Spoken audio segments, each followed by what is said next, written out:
Ciao, fellow travelers. Mark here with Wolters World, and we're in Rome. You got the Colosseum over here and Constantine's Arch over here, just to prove that we are actually in Rome, in Italy. And today what we have for you are 10 things that will shock you about visiting Italy. Now, the first thing that's going to shock most Americans when they come here is, no, there are no spaghetti and meatballs. Yes, they have spaghetti in Italy, and yes, they have meatballs in Italy, but you don't eat spaghetti and meatballs together. You don't order that when you go there, okay? So just be prepared for no spaghetti and meatballs. Now, with the food, what will kind of shock you about that is Italian food is more than just pasta and pizza. There actually are lots of great meats, lots of great cheeses, and yes, lots of great wines. So make sure you experiment the different food. I mean, different cities have different bread and all kinds of stuff. So make sure you're going out there and experimenting everything you can, because the food in Sicily is very different than the food in the Veneto. So get out there and try some more, and just know you'll be shocked that no, there is no spaghetti and meatballs. Damn it. The second thing that might shock you about the Italians is, yes, they are very loud and they love to communicate. And the farther you go south, it seems like the louder they get. Now, what's cool about this is, well, they will talk to you. Even if they don't speak English, they will still communicate with you and you will still make friends with them, okay? But just be prepared for loud talking, loud people, you know, at the restaurants, in the buses, in the trains, things like that. Just know it's going to be a loud vacation when you do come here, and that does shock some Americans when they come. No, they're not upset. That's just, they're very gregarious. They love to talk, they love to communicate, and sometimes that does shock people when they come here.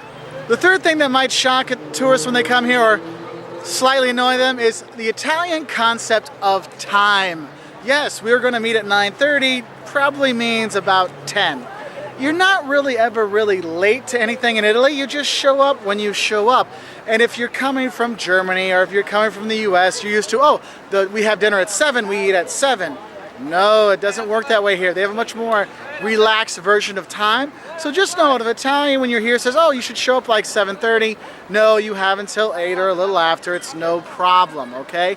Now, I will say there's one caveat to this. When it comes to public transportation, especially the trains, like the Freccia, they are on time. Maybe a few minutes late, but they are on time. So don't be late, because you will miss your train, okay? So just know, Italian concept of time may shock non-Italians. The fourth thing that might shock travelers when they come here are the opening hours. You're thinking, oh, well, it's open in the morning, it should be open in the afternoon. Wrong. Lots of stores will close in the middle of the day for a couple hours to go have lunch or go do other things. So if you're wanting to shop, get your shopping done in the morning or the late afternoon, early evening, because midday, a lot of the stores will close, and banks sometimes close at like 1:30 in the afternoon and they're done. So if you need to go to a bank to do any money or any transactions, do that in the morning, okay? The fifth thing that'll shock tourists when they come here are the hordes of tourists.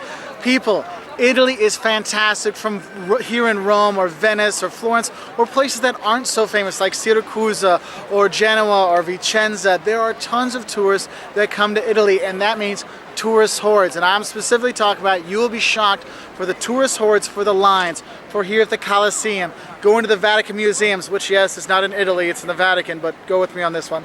Okay, we're going to Piazza San Marco to see the Basilica San Marco in Venice. The lines are crazy, so make sure you're booking in advance. You want to go to the Fugazi, book in advance, because the lines will shock you how long they are and how crazy they get. The sixth thing that might shock tourists when they come here is eating at a restaurant in Italy does take a lot of time and multiple dishes. And I know if you're eating in the US, if everyone orders a dish, most of the time it all comes out at the same time. Here in Italy, you have primi piatti and secondi piatti, first plate and second plate. The first plate is pasta, okay, these kind of things. And the second plate are the meats. So let's say I order pasta, my wife orders meat. Well, it could be that my pasta comes, and after I finish, they take my plate away, then they bring her meat. Okay, so just be prepared for that. So if you're in a tourist place, they usually know, send out the food at the same time.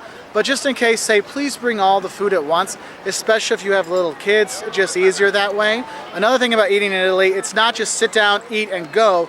Here they like to stay for a while, have a coffee, have a tiramisu, have these things, you know, afterwards, cheese or a salad or whatever. What you need to know is, if you want to go, you need to ask for the bill. Because I've seen a lot of shocked tourists going, why don't I have my bill? Because you need to ask for il conto, the bill, and then they'll bring it to you and you can pay, and you can pay in cash, credit card, it's no problem here in Italy. Though I will say, if you want to get money out in Italy, make sure you have the little microchip in your credit card to open some of the doors into the banks to get to the ATMs, because since I have older cards, I have not been able to get into some of the banks during off hours, so just make sure you know that. The seventh thing that might shock you about coming to Italy are the nonnas, the grandmas, and how caring they are for everyone, even if you don't want them to care about you. I can't tell you how many times we've been walking around, grandmas will take our kids into a restaurant or into a cafe and show them around, saying, oh, you need to see how we make pasta, how we make cheese, and they'll just drag my kids to the back. It's great. But on the other hand, it can be shocking if you're having dinner, and we were in the Amalfi Coast, and this grandma came up, and I was sitting there, and my brother was there with his wife. My brother's like this skinny, okay? She comes up, smacks my brother, says, you're too skinny, and then scolds my sister-in-law saying, you're not a good wife because your husband is not fat. I about freaking died laughing. But just know that you might get a little shocked by how the grandmas and people in general will take care of you when you're here. They'll tell you, hey, watch out, there's some pickpockets there. Hey, your bag's unlocked. Hey, you shouldn't order this. You might be a little shocked by how helpful they are, or a little over helpful the nonnas, the grandmas can get, okay? And that goes into the eighth thing that might shock you, is how friendly Italians are. It doesn't matter they don't speak English with you or you don't speak Italian, they will speak with you, they will communicate with you, and they will be friendly with you. It's amazing. We go to a restaurant twice, we get to know the waiter, we get to know the owners, and we become almost like family, or at least really good friends with them, and they take us in, they tell us what to get, what not to get us free stuff, all kinds of things, because you become much more of a friendly family kind of atmosphere. So if you are staying someplace like Rome or Venice or Vicenza or wherever, go to the same restaurant a couple times and you'll start to see you'll develop these relationships, because the Italians are super friendly. And if you're coming here with friends and you want to see some of your other Italian friends, bring your friends with them, because the Italians want to meet more people and they are awesome. I cannot say it enough. Italian people are fantastic, probably the most friendly and great people in Europe. And that might shock some people to think that when they think, oh, Italians are just loud and crazy. No, they're loud, crazy, and super wonderful. The ninth thing that might shock you about coming to Italy is there is a very big difference between the north and the south of Italy. The north is more industrial, you have a lot more museums, there's snow. Okay, you need to know, Italy has snow, okay? If you go to the north, it does get cold, okay? The south, you have much more farmland, there are less museums, it is slightly poor, but the people are a lot more friendly, okay? And so you have this kind of dichotomy of two kind of different regions of the country. And I'm not talking politics, because if you talk to people in the north, they get mad at the people in the south, and the south get mad at the people in the north. And don't get me started talking about calcio, soccer, how they fight each other. But just know there are some differences between the north and the south of Italy. So it's not just one homogenous group. I mean, Italy is only about 150 years old, and it was a lot of different kingdoms that were put together. So you do have a lot of different cultures and food and all kinds of stuff. And you will see that very much if you're going from Sicily to the Veneto, Liguria, and things like that. The 10th thing that might shock you when you hear are the calcio fanatics. Calcio is soccer, and it is like a religion here in Italy, okay? There's kind of three religions in Italy. 1, calcio, soccer. 2, fashion. And 3, Catholicism. They love their Pope.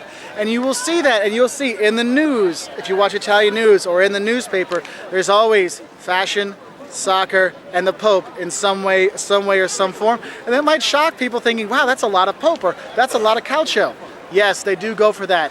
And when you are going, if you want to go to a soccer game or a calcio match, when you are here, I recommend you don't go to the derbies, like when it's, Lazio versus Roma or Inter versus Juventus, because these can be dangerous. I mean, I've gone to some games, Vicenza, Brescia, or Vicenza, Verona. I mean, these things, there's tons of fights, all kinds of things. We've had people throwing cups of urine off the top of us when we've been the visiting team. I've had police pat us down going to the stadiums, police escorts to the stadiums when we've gone to away games. And that's one of those things that might shock an American coming here, because in the US we think, oh, we go to a baseball game or a football game, we can take the whole family, it's a family experience. Here, it's not. Okay, here, go with your buddies and just be smart about it, okay? So that might shock you, is the calcio, and then I'll say with the love of the Pope and the love of fashion here, because they do dress immaculately here in Italy. And the 11th thing I'm going to give you, 11 little extra little thing out there that might shock you, is the driving and crossing the roads. If you go to Naples and you don't understand, is how people actually walk through 5,000 cars going at the same time, knowing when you need to cross. Follow the Italians how they do it. Another recommendation is make eye contact with the driver so they know you're going to cross, and only cross in the crosswalk. Because if you cross and you get hit in the crosswalk, they have to pay you. But if you're literally this far outside the crosswalk when they hit you, you have to pay for the damages on their car, okay? So just know that, and know that if you're going to places like Naples where there's like 8 lanes of traffic and 3 lanes, you will somehow meander through there and you'll be fine. Just don't freak out, okay? So those are 10, well actually 11 things that might shock you about visiting Italy. It is a fantastic place. We have other videos that might help you. 5 things you love and hate about Italy. Differences between the US and Italy for tourists to get you ready for when you come here. All on our website at waltersworld.com. We're also on Twitter and Facebook, and we really appreciate your likes and subscriptions, and we wish you a great time here in Italy because it is fantastic whether you're shocked or not. Ciao!